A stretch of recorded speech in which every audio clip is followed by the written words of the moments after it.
अब जब वो साउथ अफ्रीका गए तो वहां पे उन्होंने फर्स्ट क्लास की टिकट ली और फर्स्ट क्लास की टिकट लेके ट्रेन में बैठे यात्रा करने के लिए। जब वो यहाँ पे यात्रा करने जाते हैं तो अंग्रेज उनको बोलते हैं कि आप फर्स्ट क्लास की टिकट लेकर के फर्स्ट क्लास स्टेशन में यात्रा ट्रेन में यात्रा नहीं कर सकते। महात्मा गांधी ने कहा क्यों नहीं, मेरे पास फर्स्ट क्लास ट्रेन की टिकट है तो मैं यात्रा क्यों नहीं कर सकता हूँ। वहाँ पे अंग्रेजों ने कहा कि तुम इंडियंस ब्लडी फुल, ऐसा बहुत सारे अनाप शनाप बातें बोल करके उनको वहाँ से ट्रेन से उतार के फेंक दिया। जब महात्मा गांधी को ट्रेन से फेंका गया, यह बात महात्मा गांधी को बहुत बुरा लगा और उस समय महात्मा गांधी ने कहा come back to my country, I will show you. उन्होंने कहा कि तुम मेरे देश में आओ, तुमने मुझे ट्रेन से फेंका है, मैं तुम्हें पूरे देश से बाहर निकाल फेंकूंगा। और यह कह करके महात्मा गांधी 9 जनवरी 1915 को भारत आए। जब वो भारत आए तो उस दिन को हमारे देश में हर साल 9 जनवरी 1915 को भारतीय प्रवासी के दिवस के रूप में मनाया जाता है। ठीक है। महात्मा गांधी के गुरु थे, 2 गुरु थे, एक थे आध्यात्मिक गुरु और एक थे राजकीय गुरु। राजकीय गुरु का नाम था गोपाल कृष्ण गोखले। गोपाल कृष्ण गोखले ने उनको बताया कि इस देश में अगर परिवर्तन करना चाहते हो तो आपको 2 बुक पढ़नी पड़ेगी। एक बुक जिसको लिखा था रस्किन ने, और उस बुक में उन्होंने सीखा कि आंदोलन कैसे करते, आंदोलन। और दूसरी बुक थी टोल्स्टॉय की, जिसने लिखा था कि आंदोलन भूख हड़ताल किस प्रकार से की जाती है। उन्होंने 2 पुस्तकें पढ़ ली और उनको सीख मिल गया कि आंदोलन और भूख हड़ताल किस प्रकार से किया जाता है। और उसके बाद से उनके गुरु ने उन्हें यह कहा कि आपको 1 साल विद्यार्थी का जीवन व्यतीत करना पड़ेगा। वो 1 साल उनको विद्यार्थी का जीवन व्यतीत करना था और उसमें सीखना था। उनको पूरे देश में भ्रमण करना था कि हमारे देश में क्या क्या समस्या है, उसके बारे में उनको जानकारी प्राप्त करनी थी। सन 1916 लखनऊ में कांग्रेस अधिवेशन भराया 1916 में, जिसकी अध्यक्ष थी सरोजनी नायडू। और उस समय बिहार से एक सदस्य आए थे जिनका नाम था राजकुमार। वह गांधी जी से मिले तो उनको पता चला कि गांधी जी जब इंग्लैंड साउथ अफ्रीका में केस लड़ने गए थे तो उन्होंने वहां पे भी आंदोलन किया था और आंदोलन करके वहां पे रंग भेद नीति को समाप्त किया था और उसके बाद यहाँ पे आए थे। तो ये बात उनको पता थी, तो उन्होंने महात्मा गांधी से आग्रह किया कि आप हमारे राज्य में आइए।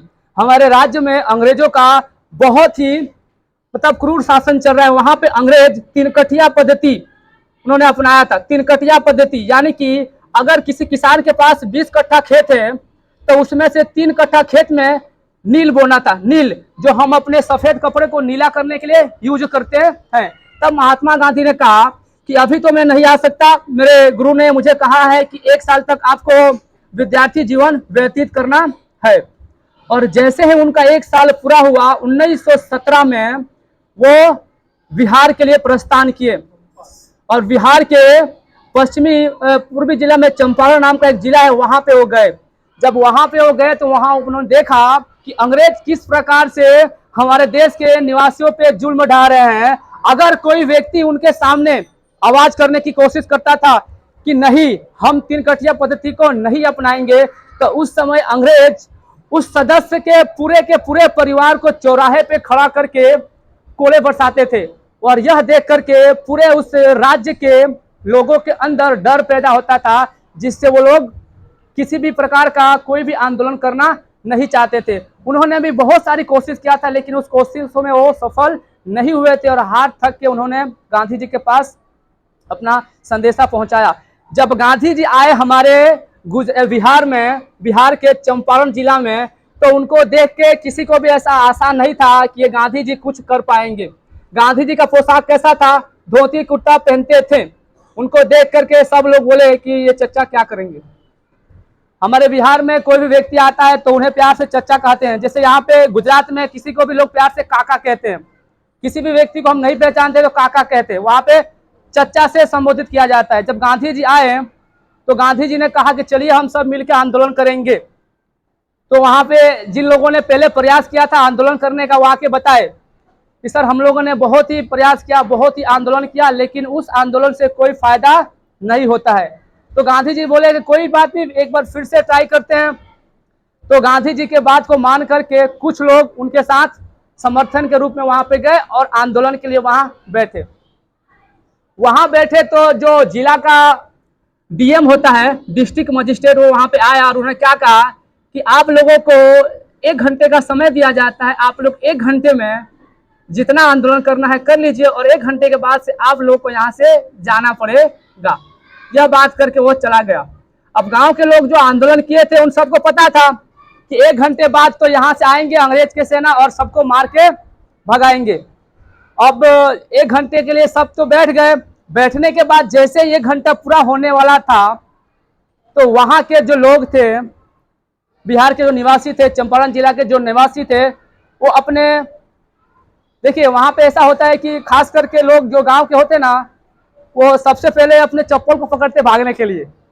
चप्पल को सब लोग पकड़ लिए कि यहाँ से भागेंगे हम, क्योंकि जैसे अंग्रेज की सेना आएंगे मारने के लिए वहां से भागेंगे। तो सब लोग तैयार थे। उतने में वहां से उनके सेना आए और बोले कि आप लोग यहाँ से चले जाइए, वरना हम आपके ऊपर लाठी चार्ज करेंगे, आप लोगों को मारेंगे और भगाएंगे।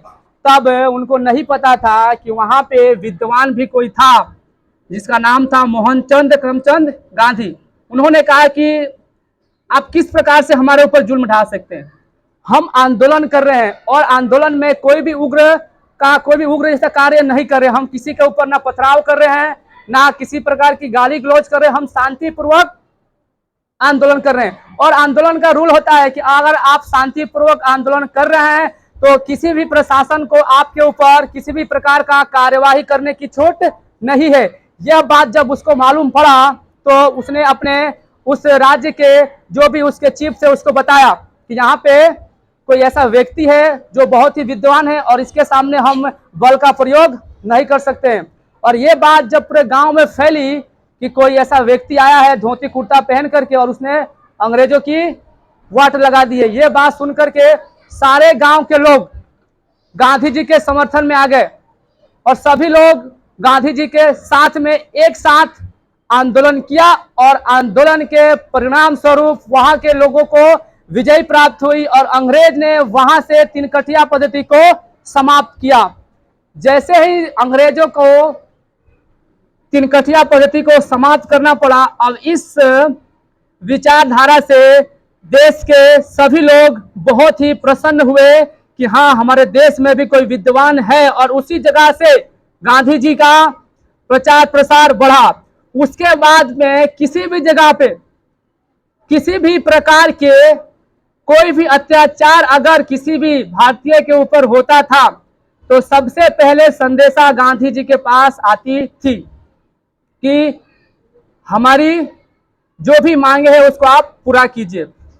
अब इसी प्रकार जब चंपारण सत्याग्रह में गांधी जी को सफलता मिली तो इसी के साथ गुजरात के खेड़ा जिला में खेड़ा के जो किसान थे उनके ऊपर अत्याचार हो रहा था। वहां पे ऐसा था कि अंग्रेजों का रूल था कि आपको जो भी लगान है वो आपको भरना पड़ेगा। भूमि पे जो कहते हैं ना भू स्वराज, मतलब कि जमीन के बदले उनको उनका जो कर अदा करना होता था। अब उस समय क्या हुआ कि 1917 में सूखा पड़ गया और सूखा पड़ने के चलते वहां के सारे फसलें नष्ट हो गए और फसलें जब नष्ट हो गई तो वहां पे मतलब कि 4/4 में से एक, मतलब 4 भाग में से सिर्फ 1 ही भाग का हिस्सा अनाज हुआ था।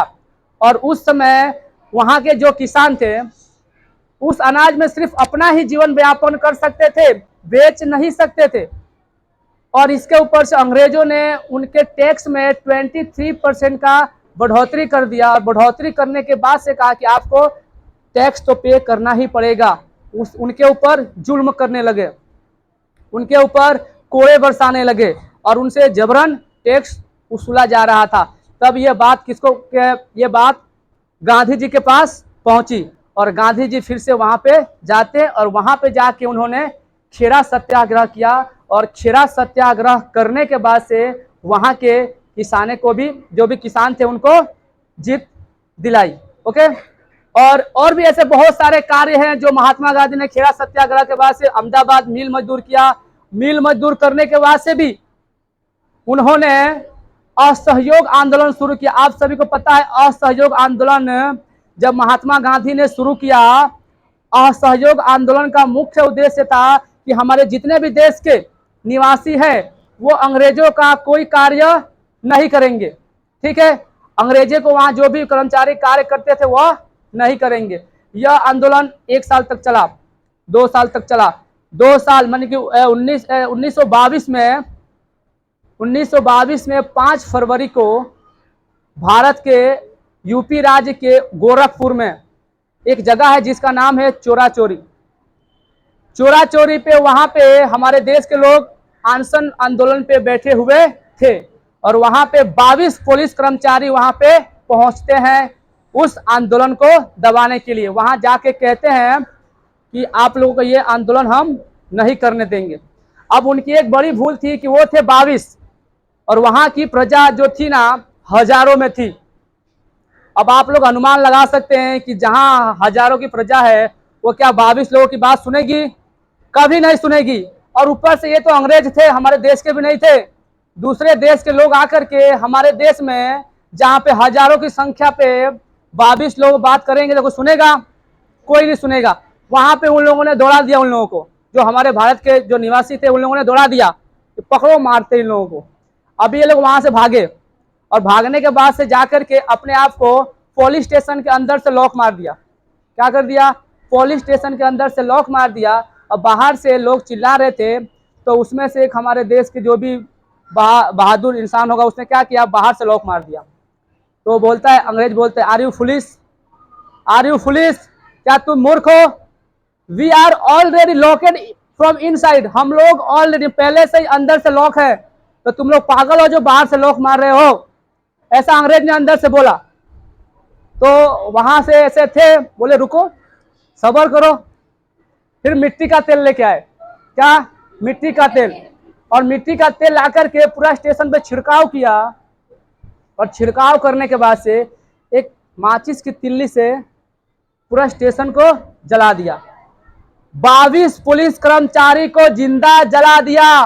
कितने? 22 पुलिस कर्मचारी को जिंदा जला दिया। और यह बात जब अंग्रेजों के कानों तक पहुंची तो उनके पैरों तले जमीन खसक गए। कितने खतरनाक है ये लोग, जो 22 लोगों को जिंदा जला दिए। लेकिन वहां पे गलती ये हो गया कि आंदोलन का एक ही मकसद होता है कि उसमें किसी भी प्रकार का कोई भी विनाशकारी या फिर उग्रवादी कोई भी कार्य नहीं करना है। और लेकिन वहां पे हमारे देश के जो वीर सपूत थे उन्होंने एक गलती की, अंग्रेजों के 22 सेनाओं को जिंदा जला दिया और इससे महात्मा गांधी के दिल को ठेस पहुंचा और उन्होंने क्या किया, असहयोग आंदोलन को समाप्त कर दिया। और जैसे ही उन्होंने असहयोग आंदोलन समाप्त किया, हमारे भारत देश के जो प्रजा थी वो गांधी जी के विरोध हो गई। क्या हो गई? विरोध हो गई। और जैसे ये बात अंग्रेजों को मालूम पड़ा कि आज अब सारी प्रजा, अंग्रेज जो भी प्रजा है वो गांधी जी के विरुद्ध है, वैसे ही 10 मार्च को गांधी जी को अंग्रेजों ने उठा लिया और उनको 6 साल के लिए जेल में डाल दिया। और भी बहुत सारे उनके बारे में घटनाएं हैं, अभी समय कम पड़ जाएगा, इसीलिए हम अपनी वाणी को यहाँ पे ही समाप्त करते हैं। जय हिंद, जय भारत।